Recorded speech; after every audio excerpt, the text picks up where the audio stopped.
Respect that I will always have for my doctor after watching him do that for it felt like forever. It probably wasn't. I had to be able to see what was happening, so they did a clear drape. I'm gonna share his name because his name is like his birth is like a fulfillment of his name. Hello guys, I have a very sweet little newborn sleeping in his lounger next to me. So I thought before the details got too blurry, I would share some of the details of his birth leading up to it. You guys have been praying for us. A lot of you all have been praying for us, and we have felt those prayers. They have been so needed. Things did not go as planned. Things were definitely unexpected, but still extremely beautiful. This is still a beautiful, positive birth story. Each of my births have been so different, but they've taught me different things along the way that I take into the rest of my life. So I think sharing these stories is so important. I love watching birth stories here on YouTube and talking with my friends about their birth stories. So we'll get into some of the nitty-gritty, but I really want to share just the beauty in this birth, even amidst the unmet expectations, amidst the fear and the pain, but just show the beauty in it. And I hope that it can be really inspiring for you guys. So let's go ahead and do this. You're gonna meet this little boy, I'm sure, in this video because he's not gonna stay in this little lounger for too much longer. If you are new here, welcome. This is not my normal content. Normally I am here sharing my thrifting and home renovation and decorating adventures because that's just what I truly love, and I feel extremely fortunate and blessed that I get to do this as like a little side hustle job as well. Let's get into this story. So you guys have seen some videos like a house tour and a sourdough recipe video. Those I actually posted before he was born. So he was born on Saturday. That actually might have been the same day as the sourdough video was posted, but I updated you guys that we had gotten some scary news a few days previous to his birth. And what that was is he was going to be my second VBAC after my first baby was found breached, like after the due date. Like we needed to have this baby, so we had a C-section then. And then my second baby was a VBAC because he was head down, ready to go. And so my big prayer for this baby was that he would be head down. That's really all I thought we needed because that was my concern with the first one. And I thought that that would be the same concern that we would have with this one. So you guys have been praying since January when I mentioned that that was something that we were really, really hoping for. And we did find out that he was head down. So we thought we were in the clear, good to go. Before finding out that he was head down, wasn't letting my mind like wander at all and have any expectations of what birth would be like and what healing would be like, because I didn't want to have those expectations like broken and unmet, because that's hard. That's really hard for me. I know that's hard for most people. At the point when we found out that he was head down, we started doing lots of research, started doing all of like the breathing techniques and all of that, and we actually hired a doula, which was super positive. It was beautiful to have her instruction with us as well. And then we found out at 39 weeks, and I think it was exactly 39 weeks, that on ultrasound, they went in to do another ultrasound to check on my uterus, like scar tissue from my C-section 4 years ago with Gideon. And they found that it had significantly thinned. So I didn't even know that this was a thing, that your scar can thin.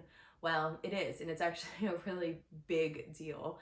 So if it is less than 2.3, your risk of it like splitting open, it's called uterine rupture, is significantly higher. It jumps from like 10% to 20% risk, which is dangerous for mother and for baby. There can be catastrophic neurological complications for the baby because of like the loss of blood. And so it's obviously something we didn't want to mess with, but we want to have a big family. And so it's every time that like we have another C-section, it also increases the risk of having to have another C-section and having more complications from it. So it was hard news to accept, but what my doctor said was that he would let us actually try another VBAC, a trial of labor, but he didn't want to let me go into the following week naturally. He wanted me to be induced like the following day. Well, I that night came down with a fever and chills and a cold. The boys were throwing up. Our house was just like a mess. This was a particularly difficult, trying time. We were physically just not feeling good, and really our whole plans of what like Easter weekend was going to look like. This was on Holy Thursday when we like got so sick like this. And it was just, everything was up in the air at this point, and we felt miserable. Everyone in the house. Dominic was still okay. Thank goodness. He could take care of us.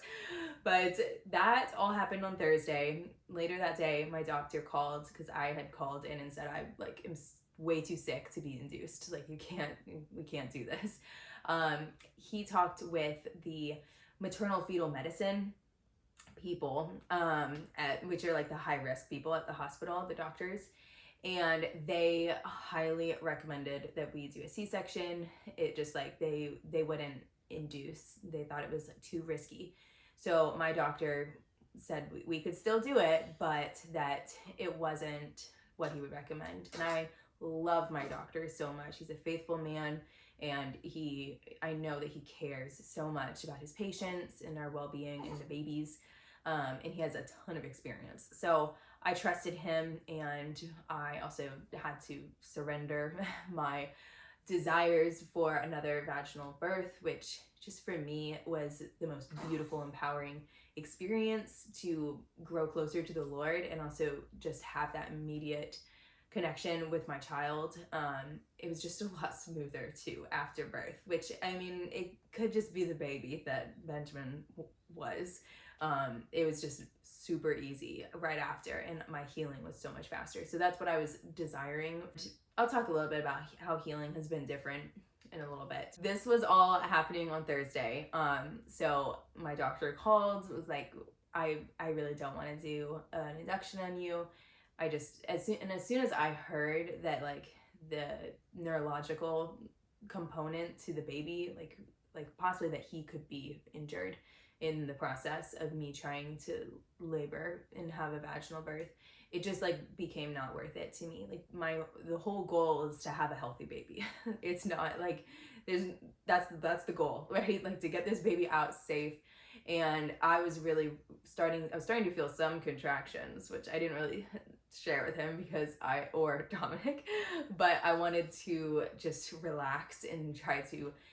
There was a lot in my head that I didn't even really trust that they were contractions, but I was pretty dilated, I guess, when we went in for surgery. So I did agree to do the C-section, but I was still feverish. So they needed me to be on antibiotics for anesthesia purposes or whatever at the hospital. So I had to get on antibiotics on a Friday for 24 hours before they could operate on Saturday, and I was still so congested. You can probably still hear it. I am still congested a week out.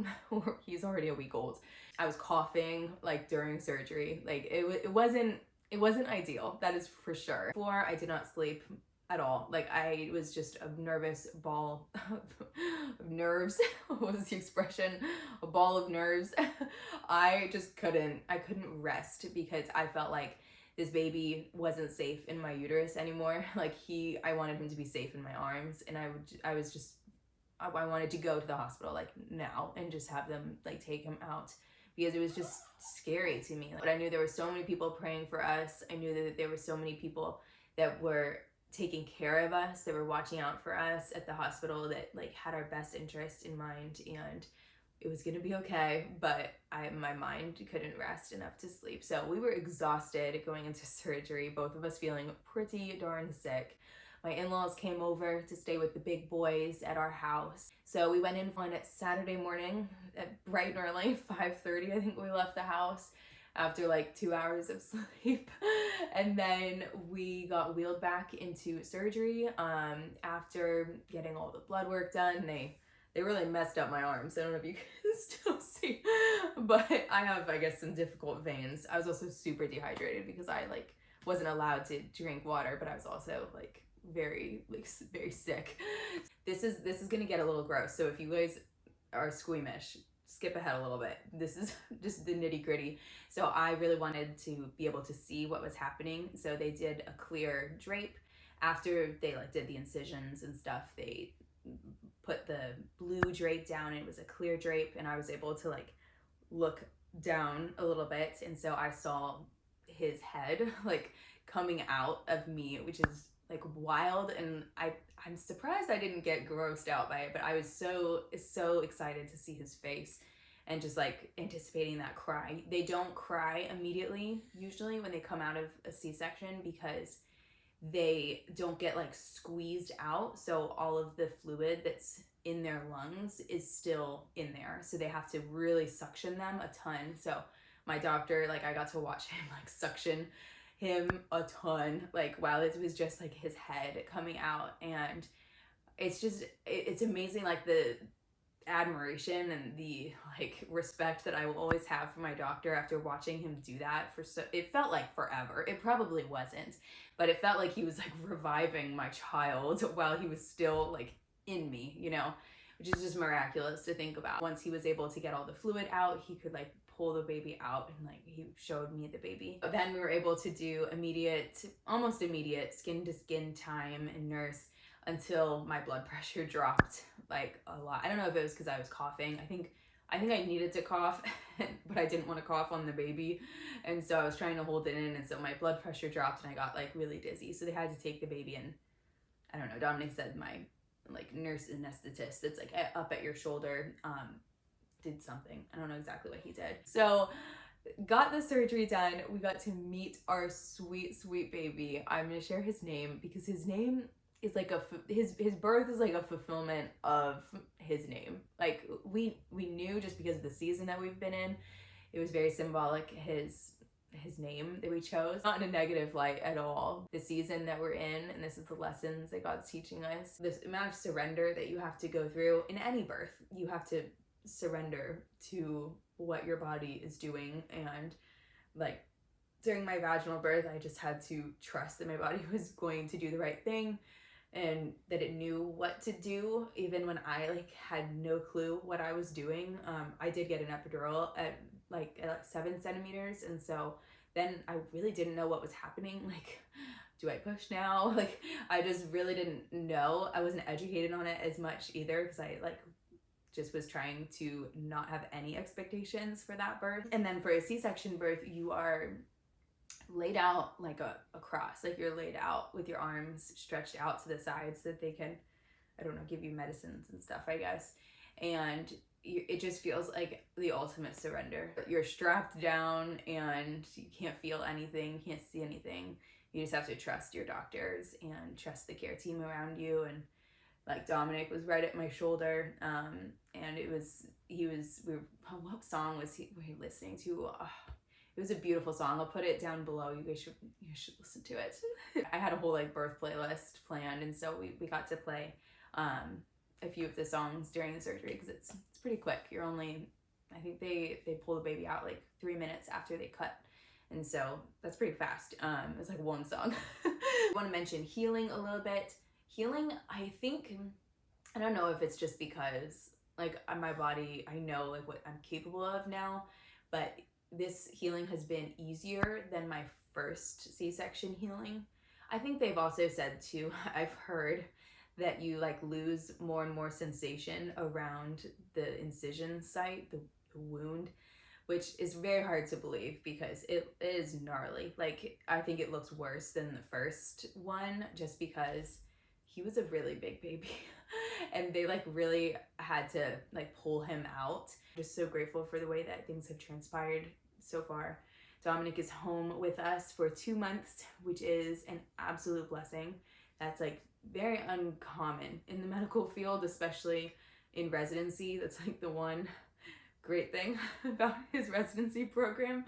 No, there's some other things, but you guys know that he works crazy hours in residency, and it's just the season that we're in, and it definitely wears on the whole family. So we are super grateful for having him home with us. That said, I'm not sure how much I'm going to be posting on here, just because I want to spend as much time as possible with him while I have him. Like, this is normally I am editing and doing this, like filming and stuff, while he's not here, because I'm on full time with the boys, and then he's oftentimes doing notes like late into the night. And so what am I gonna do? Like, I have to be here because the boys need me and he's still working. But I do a lot of editing then, but right now we don't have that. Like, we try to go to sleep early and just enjoy time with each other. So I'm not exactly sure how much video content I'll be making, but maybe they'll just be a lot more simple videos with less editing. And like this one, hopefully I will not be editing too much, just cutting out some rambling maybe. Actually amazing I haven't spilled this coffee on this white shirt yet, but I should have said that. It's gonna happen now. I think that something that has made me very fearful during this time is just trusting that we'll be able to safely have more babies. And I want to have lots of babies. I want to have a big family. Something I keep going back to is just trusting in the Lord's plan and how he reminds us. I read somewhere before the birth, that it's over 210 times that the Lord in scripture tells us to remember, to remember specifically promises. And he's promised us so many good things. Like, he's promised us those things and they've come to fruition in our life. Like, we've seen that. And I have to go back and remember those times that he's shown up. Things have gone fine. They've worked out just fine. I know the plans I have for you, declares the Lord, plans for welfare and not for evil, to give you a hope in a future. Those words I need to just cling to more and more. I want to cling to those words because they're true. And he asks us to keep remembering them.